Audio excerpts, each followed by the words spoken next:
Welcome back, everybody. This is Lori's Kitchen, real food for your health. And today I want to try something a little bit different here. Last weekend we went to a harvest festival and we picked up some goodies that we brought back with us. And among them are some zucchinis. Now, normally the recipes that I go ahead and videotape for you are ones that I've come up with. They're good fallbacks for me. They're ones that I like. But I figured we'd try something new, and this time I'm going to kind of take you through my journey of coming up with a recipe.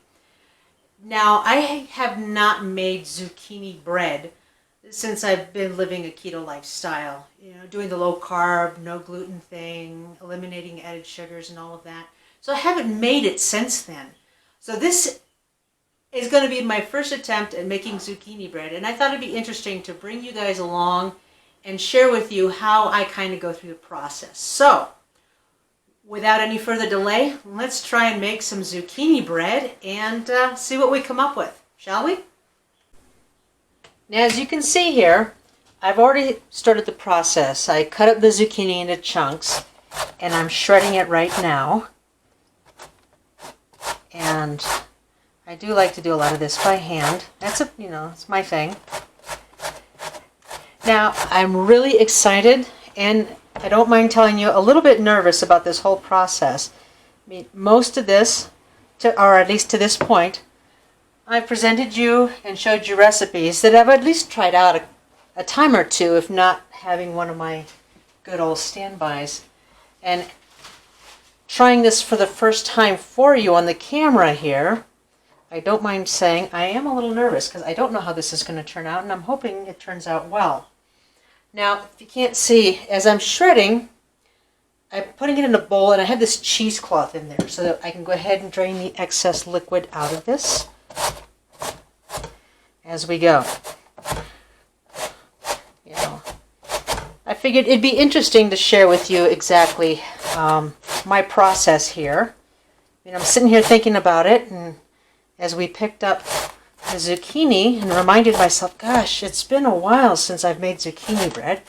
I haven't done this since I started a keto lifestyle. Gotten rid of the complex carbs and all of the added sugars and everything. And as I've mentioned before, it shouldn't be about giving up anything. It should be about making better choices. So I figured, why not get around to finding a good recipe for a childhood favorite. My mom used to make zucchini bread for my dad all the time. Once that was in season, my dad loved zucchini bread, so my mom learned how to make it for my grandmother. And it was one of those favorites you grow up with as a kid and you look forward to. And I figured since, why not take a childhood favorite and figure out a healthier way of doing this. And what better way of going through this process than to share my experimental process with you. All right, folks, I'm going to finish this up and we'll be right back. All right, so we're back, and I've shredded all of our zucchini. As you can see, I've got it in the cheesecloth, letting it drain a little bit, so we're just going to squeeze some of this excess liquid out of here.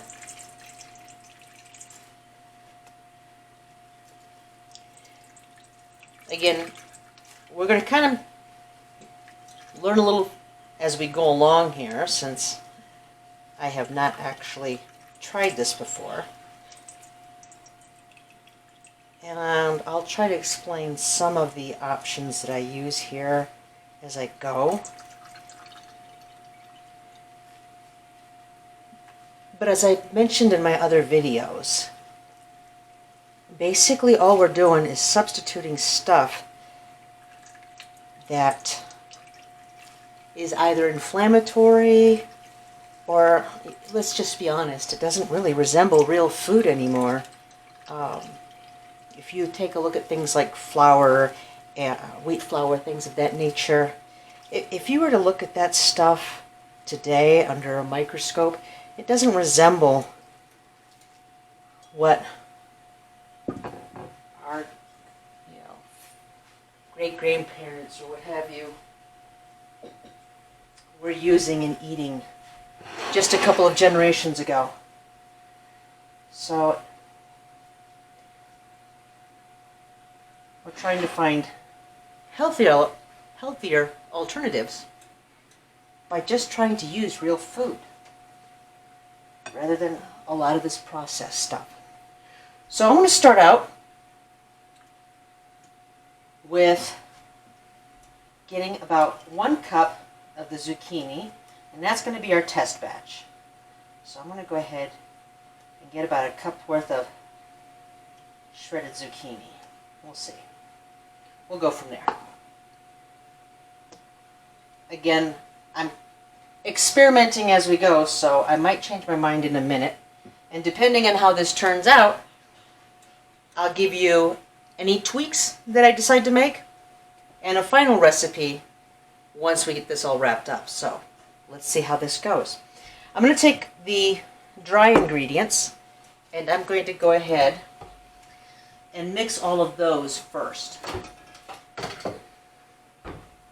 I've got my sifter ready. Again, it's important that you get all of those dry ingredients all broken up. You don't want any clumps or anything like that. So you don't want to hit a dry spot and you get this concentrated flavor of, oh, I don't know what I just bit into. So let's avoid that. And I have already a rough idea of what I'm going to do. So we're going to start there. Number one, since we're not going to use flour, we have to replace the actual wheat flour. For breads or any type of bread consistency, the go-to is always a mix between almond flour and coconut flour. Again, a lot of the flour that we have nowadays that are available to us, we're not just dealing with the gluten, we're just dealing with stuff that's, it doesn't resemble what we were eating just a couple of generations ago. Sorry, a little tongue-tied. So we want something that's a little bit healthier for us. Again, if you're also keto or gluten-free, you're trying to avoid added sugars, things of that nature, this is also what we're looking at. So we're going to use a combination of almond flour and coconut flour.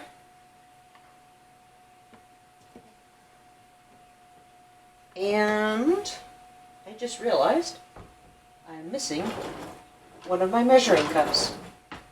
Well, already then.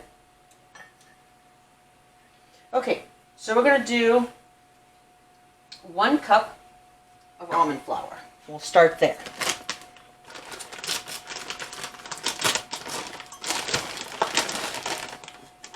And I'm going to put my sifter in the bowl so I don't make a mess. So I'll do 1 cup of almond flour.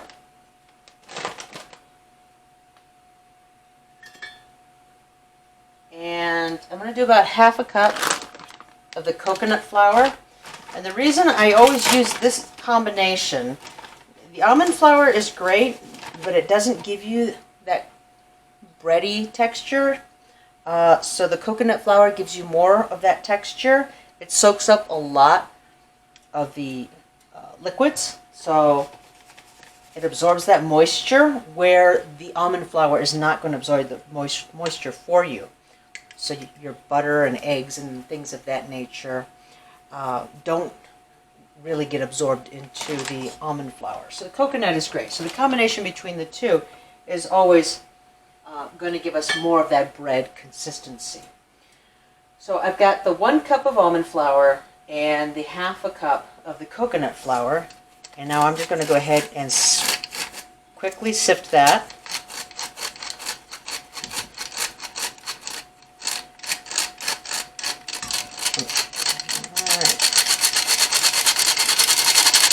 We got most of that broken up. Don't be afraid to get your fingers in there. All those little clumps that just kind of bounce around the little wire there. We'll get them crushed up and sifted. And there we go. So we have that. You can see that nice and fluffy. Everything's broken up. At this point, instead of using sugar, I'm going to go ahead and do a combination. I use a lot of Lacanta, so I'm going to do a combination between their version of a powdered sugar sweetener. So this way we get all of the sweetness that we want incorporated into it. And I'm also going to use some of their golden sugar to give it that good old grandma country bread feel, if you will. I don't know, is that such a thing? I'm saying it now, so I guess it's a thing right now. For this, I'm going to go ahead and use about, and this is where you got to be careful because the monk fruit sweetener here is a little bit sweeter than regular sugar. So I'm going to go ahead and do a half a cup. Or not quite a half a cup. Let's just experiment again. We're going to see how this turns out. So that's just under a half a cup. But I do want to go ahead and also use this golden brown sugar.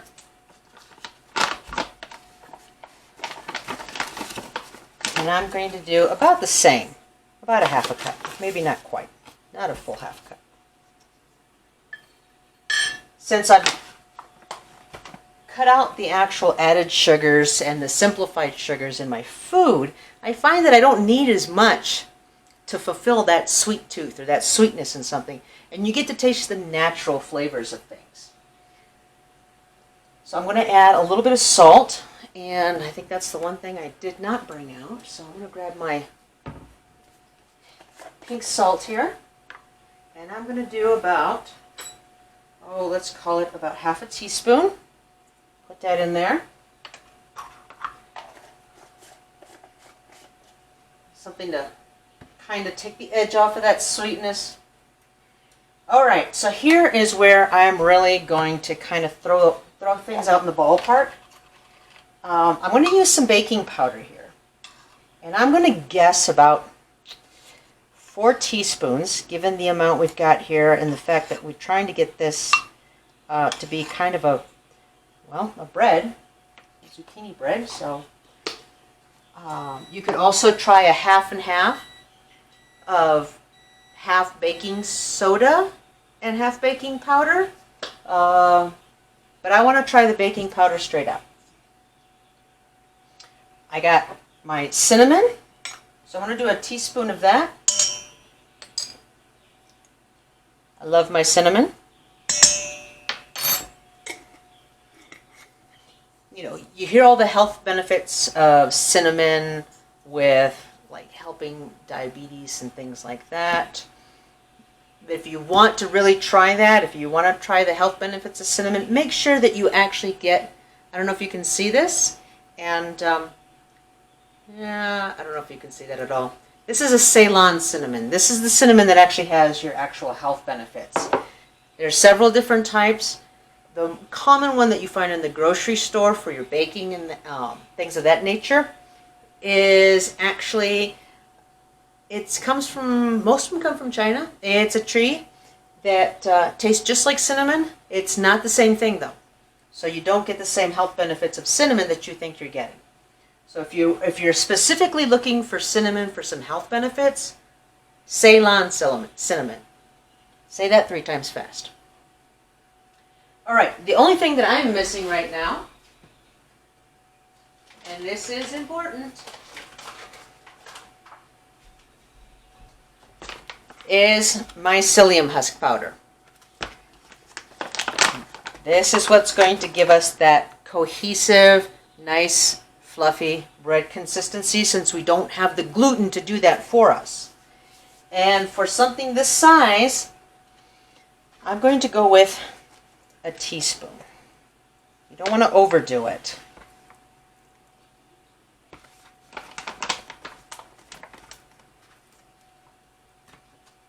Okay, so we have our 2 forms of sugar in here, our almond flour and the coconut flour. We have some salt, we've got our baking powder, our psyllium husk, and some cinnamon. So, the next thing that we're going to do,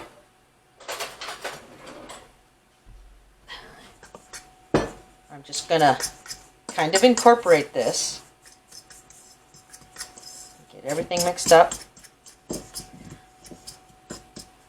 And now what I'm realizing is I should have sifted my confectioner's sugar there, my powdered sugar, whatever you want to call it. Now I got clumps in here, but we'll deal with that in a minute. So while I have that right there, I'm just going to let that park for a minute. And in this bowl, I'm going to go ahead and do all of our wet ingredients at the moment. So I'm going to add in 4 eggs. And that's going to be really important because, again, since we don't have the gluten, we're going to need the protein from the egg as a binder.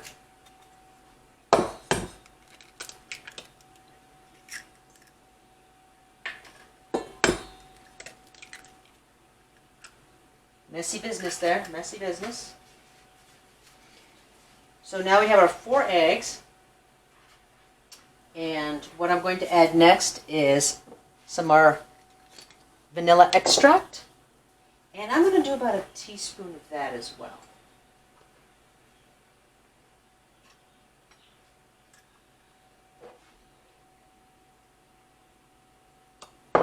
So we'll do a teaspoon of our vanilla extract.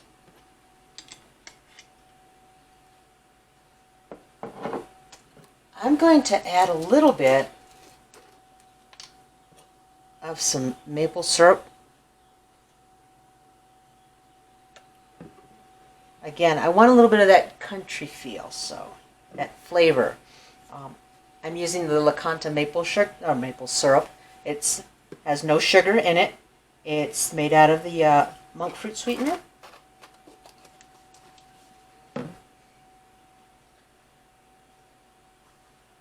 So we've got our eggs, our vanilla extract, we got a little bit of maple syrup, and what I'm going to do now is I'm going to melt about ½ cup of butter, and to that I'm going to add, I want to say, 2 tablespoons of coconut oil.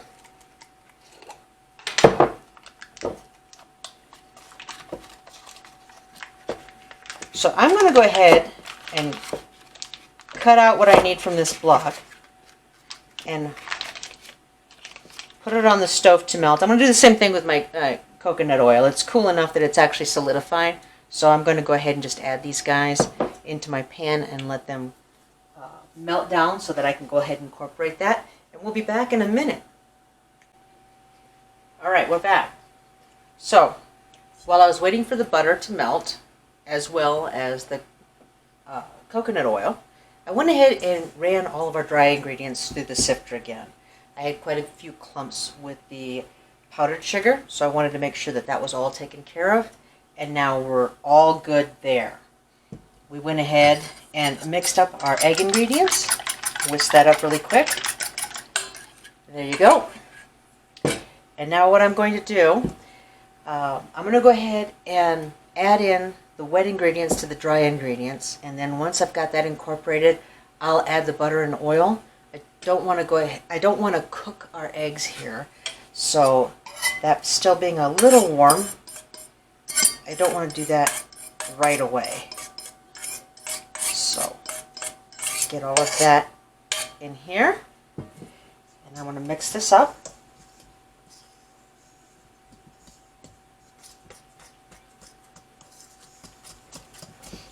And as we get our batter going, we can kind of judge whether I did this right. I hope you're enjoying the ride here. Okay, so this is starting to incorporate well. It's a little thick and sticky. I'm going to go ahead and add my melted butter and oil combination right here. There we go. And let's finish mixing that up. Now here's where I'm going to judge whether my predicted 1 cup of shredded zucchini is going to be enough.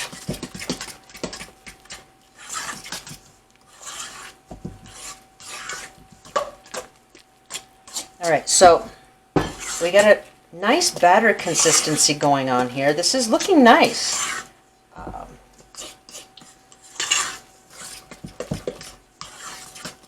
So I'm going to go ahead and add in the cup of shredded zucchini we set aside earlier. And see what that looks like here.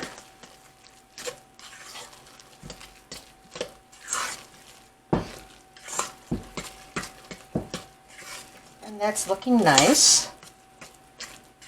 You know what? For good measure, I think I'm going to just throw in a little, let's just say an extra quarter to half a cup there.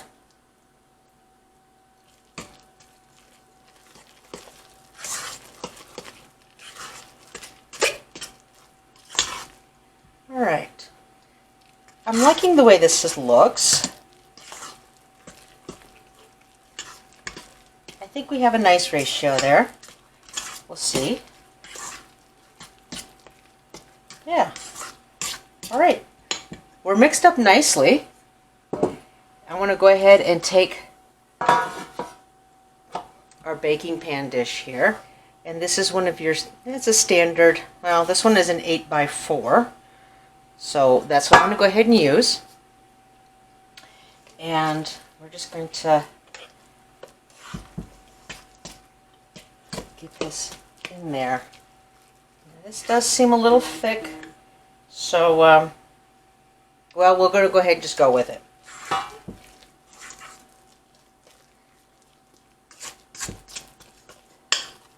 We'll put it in there. We'll see what happens.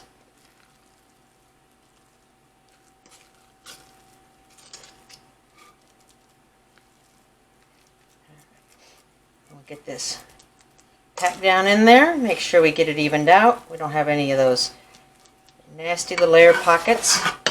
Not that they're nasty. We just want it to cook even.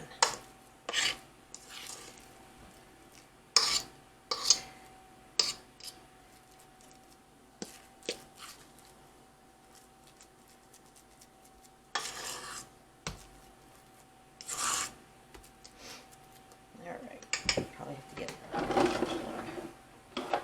spatulas out. In honor of the month of October, I'm using my black and orange spatula.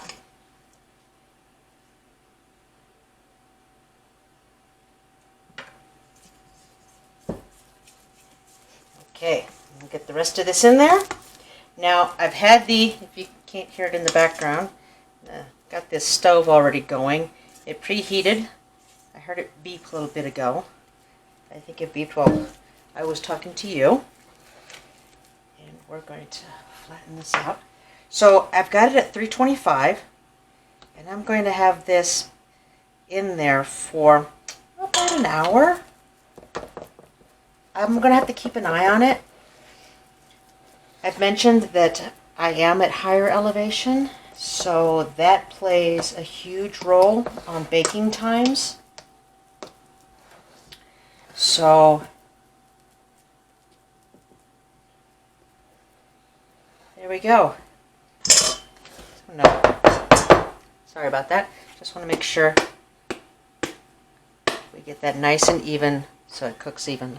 All right, I'm going to put this in the oven, again, 325 for about an hour, and I'll check in with you and we'll go from there.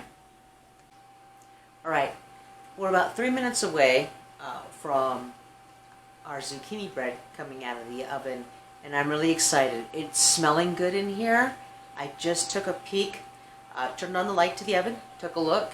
It's risen. It looks really nice. So I have high hopes. So we'll see. Okay, our zucchini bread is out of the oven right now. I just took it out. It rose nicely. It feels fluffy. So I'm going to give it a few minutes to kind of cool down, and then we'll take it out of the pan and we'll cut into it. Let's take a look. Okay, moment of truth, and again, I'm a little excited, a little nervous, but I'm just going to cut off this corner piece. And oh my goodness, would you look at that? Okay, it's still really hot. It's really moist.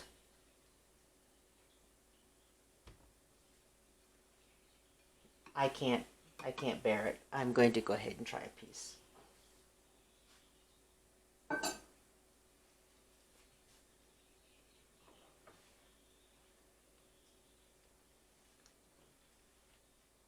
The flavor is excellent.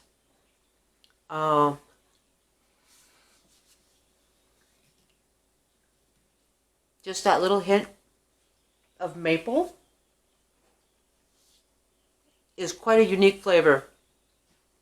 I'm sorry, I'm chewing, but this is good. I have to try it. I think the only thing I would really tweak at this point is probably a little bit more of the coconut flour. It's still very moist. But then again, we'll have to let it sit and cool down properly to see if that changes as it cools. But as of right now, I think the amount of sweetness that I used with the Lacanta powdered sugar and the combination of the golden sugar is just what this needs to give it a good old country feel to it. It's really good. You can taste the zucchini. Personally, I might throw a little bit more in there, but that's my personal preference. But we'll have to see. I'll give you an update, and we'll go from there. But I think I'm going to leave this one as is for right now. We'll take a look, let it set properly, and I'll get back with you. Okay, this is attempt number 2. So what we have here is much stiffer than the last one we did. So let's see how this one turns out. Okay, folks, we have our 2 test runs. We have our first go and our second go. They've had a chance to set, they've had a chance to cool, settle nicely, and our first one still came out rather moist. There's just not enough of the coconut flour to absorb the moisture. It is fully cooked. It's just a little, if you know, on the soggy side, for lack of a better way of explaining it. So our second run, we actually went ahead and added more of the coconut backed off on the almond flour. So now it's basically, instead of a cup, we're using 3/4 cups of almond flour, but 3/4 cups of the coconut flour to help absorb the excess moisture. I also found that I tweaked a couple of things. I didn't like how sweet this was. It's a little too sweet for me. Since I've been doing the keto low carb thing, no added sugar, things taste really different to me. So this one, for me, way too sweet. This one we backed off quite a bit. So it's just the 1/4 cup of the Lacanta golden sugar with a teaspoon of the powdered sugar version, or the powdered sugar substitute. So I like this one a lot more. As you can see, they're, let me get you a side by side here. It didn't rise as much as the first one. It's a bit more dense, but it's still fluffy. It still has a nice bread quality to it without the gluten. Nice and moist. It's not dry, but it's not as soggy, as I said, as our first attempt. All right, so here you have it. We did 2 test runs of this. And basically, I just took a recipe that I was already very familiar with, and I started substituting things out. The almond flour and the coconut flour for the all-purpose flour, the Lacanta sweetener, monk fruit for sugar, the brown sugar as well. So it's just a matter of finding some better ingredients to go ahead and just make what you want with it. So at this point, I think I have a pretty good recipe for zucchini bread now. So my first attempt since doing the whole keto low carb thing. and I'm liking it. I really am. I did have to tweak a couple of things besides the flour and the sweetness. So I'm just going to go run through this real quick. Again, I'm going to go ahead and post the recipe in the comments down below. So if you want to try this, please feel free. So don't worry. But I'm going to run through this real quick. So 3/4 cup of the almond flour and the coconut flour. And that helped absorb a lot more of the moisture. I did the 1/4 cup of the golden sugar substitute, the Lacanta. Only a teaspoon of the powdered sugar substitute. The 1 teaspoon of the pink Himalayan salt, 4 teaspoons of the baking powder, the 1 teaspoon of the psyllium husk, and of course the 1 teaspoon of the cinnamon. Those are for our dry ingredients. For the wet ingredients, we still have our 4 large eggs. I cut back to only a tablespoon of the coconut oil. That helped a little bit as well. The teaspoon of the vanilla extract, as well as the teaspoon of our flavored monk fruit syrup. That was the Lacanta sugar-free substitute. And of course our 1/2 cup of melted butter. All that put together. And because the mixture was a little bit thicker this time, I only went ahead and used about a 1.5 cups of the shredded zucchini instead of the 2 cups, closer to the 2 cups. The thickness of it just backed off a little bit. And it seemed to work out just fine. Cooking time remained the same, 325 for 60 minutes. Again, depending on where you're at, my cooking time will be different. I'm at higher altitude, so keep an eye on it. So I hope you enjoyed doing this little experiment with me. Again, I was really excited, kind of nervous, and I hope you like this format. But I kind of want you to see how the process goes. It's not really difficult. Just don't be afraid to take a chance, take an experiment. You're not going to get it 100% of the time. I'd like to say I do. I don't, obviously. My first one, not my favorite. It's good, but not my favorite. The second one, that's better. I like that one, and that's probably one I'm going to keep. I might tweak it a little bit more just to see what I can do with it, but that's the whole purpose of this. Play with it. Make it your own. Switch out these recipes. Take a look at them, substitute some stuff, play around with it, get some better ingredients, and you don't have to give up anything. Again, I don't know why it took me this long to come up with a zucchini bread recipe. I love zucchini bread. I grew up with it. So again, don't be afraid. Play with it, make it your own. So again, I hope you enjoyed this. As always, if you did, please subscribe if you found it informative. If you want to keep updated on the contents, I plan on posting videos once a week as time allows. I'm also toying with the idea of some helpful tips and information. So maybe 2 videos a week. One is the recipe video. The other one is a short info video. If that's something you're interested in, please let me know in the comments below. Questions, comments, concerns, let me know. Again, if you find it informative, if you like the content, please subscribe, hit that thumbs up, and we'll see you on the next video.